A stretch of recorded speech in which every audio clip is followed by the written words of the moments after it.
Hello children, this is the fifth video in history chapter 2 from trade to territory. Let's recap what we have learnt in the last video.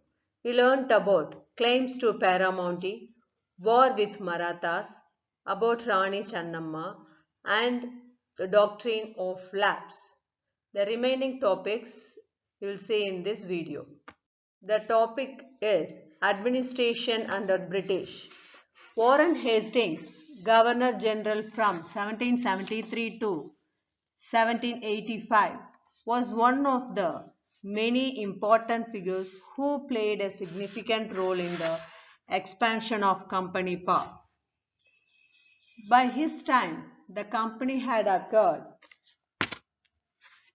power not only in Bengal but also in Bombay and Madras. British territories were broadly divided into administrative units called presidencies. There were three presidencies. They were Bengal, Madras, and Bombay.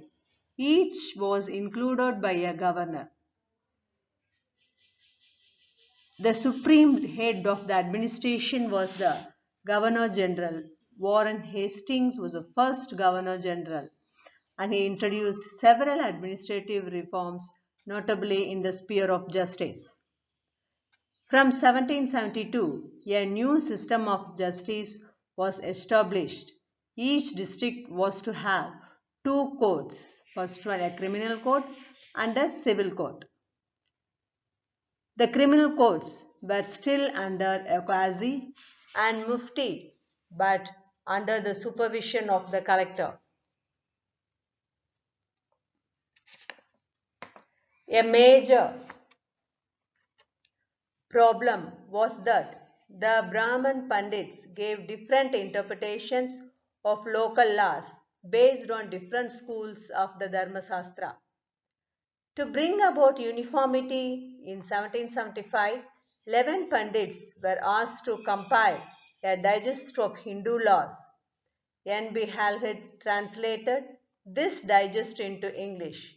By 1778, a code of Muslim laws was also compiled for the benefit of European judges. Under the Regulating Act of 1773, a new Supreme Court was established, while a Court of Appeal, the Sadar Nizamat Adalat, was also set up at Calcutta. The principal figure in an Indian district was the collector. As the title suggests, his main job was to collect revenue and taxes and maintain law and order in his district with the help of judges, police officers, and dragoons. His office, the collectorate, became the new center of power and patronage that steadily replaced previous holders of authority. The next topic is the company army.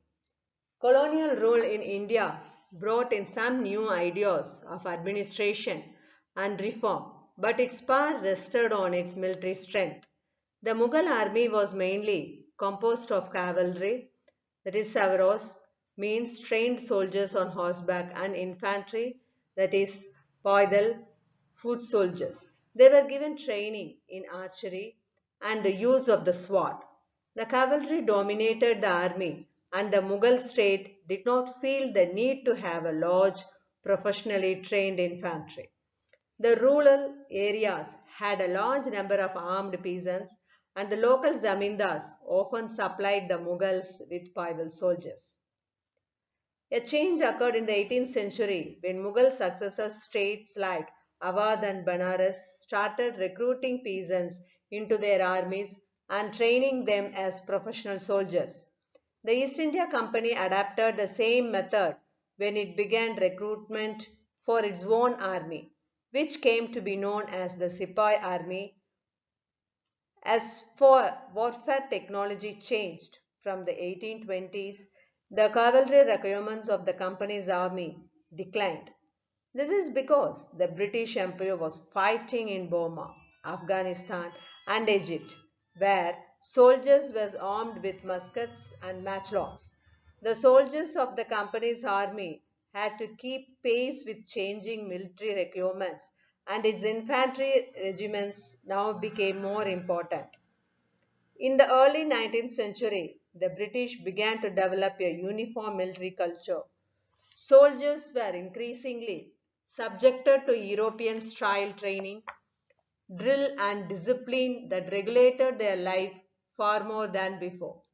Often, this created problems since caste and community feelings were ignored in a building a force of professional soldiers. The revolt of 1857 gives us a glimpse into the world of sepoys.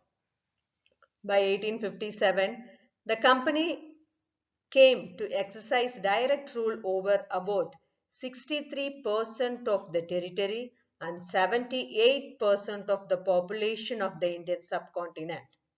Combined with its indirect influence on the remaining territory and population of the country, the East India Company had virtually the whole of India under its control. Slave trade in South Africa. The Dutch trading ships reached southern Africa in the 17th century. Soon a slave trade began. People were captured, chained, and sold in slave markets. When slavery ended in 1834, there were 36,774 privately owned slaves at the Cape located at the southernmost tip of Africa. The questions for this session. First question, describe the terms mufti and qazi. Second, write a short note on the slave trade in South Africa. Third, describe the changes that occurred in the composition of the company's army. Fourth, what are the main features of the new judicial system introduced by Warren Hastings in India?